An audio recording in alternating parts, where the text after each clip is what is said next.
you very much.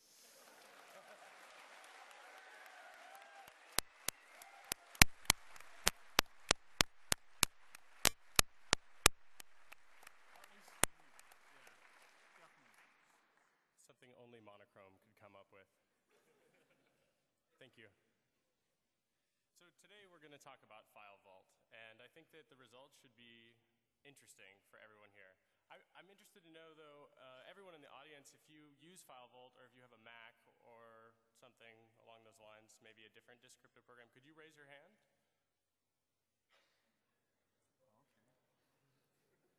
Okay.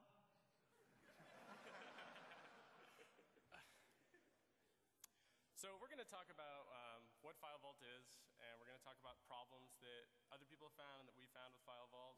We're going to talk about reverse engineering on OS 10. We're going to talk about like the non-free disk image framework. We're going to talk about free implementation that we're going to release. We're also going to talk about some of the other oddities of Mac OS 10. And we have a special guest hacker here. This is Hikari. Very amazing guy. He's one of the founders of TorCon, and we were fortunate to have him here. And he put together his contribution in about, what did you say, about 45 minutes or an hour or something to get it working? And then, not including up until 5 minutes ago. Right. So my motivation and Ralph's motivation for this was that we were pretty much interested in Descripto. Personally, if you saw my talk last year, you know that I have a sort of like passion for data being secure. We also wanted to protect against theft, so we're really interested in the native disk encryption that comes with OS 10. And everybody uses laptops. I mean, most of the people here using File Vault, I assume you have laptops. But it's undocumented, and we wanted to know if it was secure and how it works, and Apple claims, you know, unbreakable, trillions of years, and all that stuff. So on the marketing side, they say, File Vault secures your home directory by encrypting its entire contents using the advanced encryption standard with 128-bit keys. This high-performance algorithm automatically encrypts and decrypts in real time, so you don't even know it's happening. Yes, File Vault, increased security for your computer. But we actually do want to know what's happening inside. That seems like a good thing. So the internals are not well documented. You can look at the man page for HDI util. The disk image framework is private. You have no source, no headers. It needs to be reversed. And the kernel module stuff is not open sourced.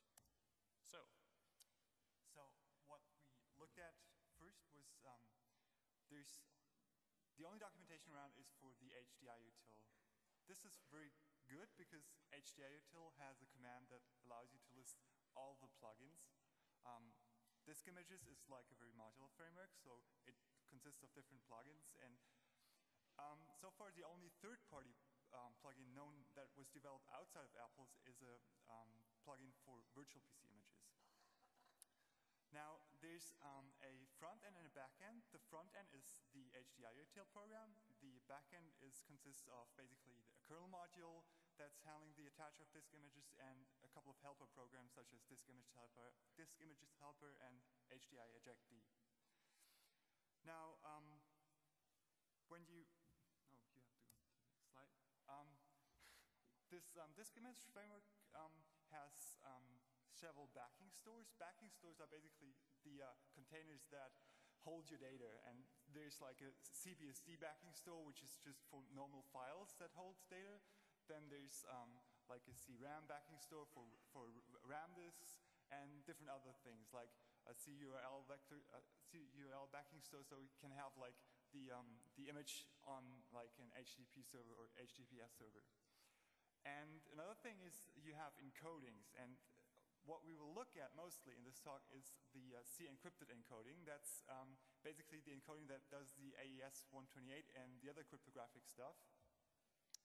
And this C encrypted encoding is the heart of File Vault, basically. The other thing is that File Vault does not allocate like a static amount of space on your hard drive, but it has a sparse disk image that grows. Now, there's different types of disk images that are supported by the disk images framework. There are like shadowed disk images where you only write back the changes to one image in another. container, then there are compressed images, and and then there are sparse images. Now, to get to the crypto details, when you have like the C encrypted encoding, which is basically the outer layer of a file vault image, like you have an inner layer, which is the sparse image, and you have the outer layer that's produced by the C encrypted encoding, then all of the blocks get encrypted in 4 kilobyte chunks using AES-128, and that is in CBC mode.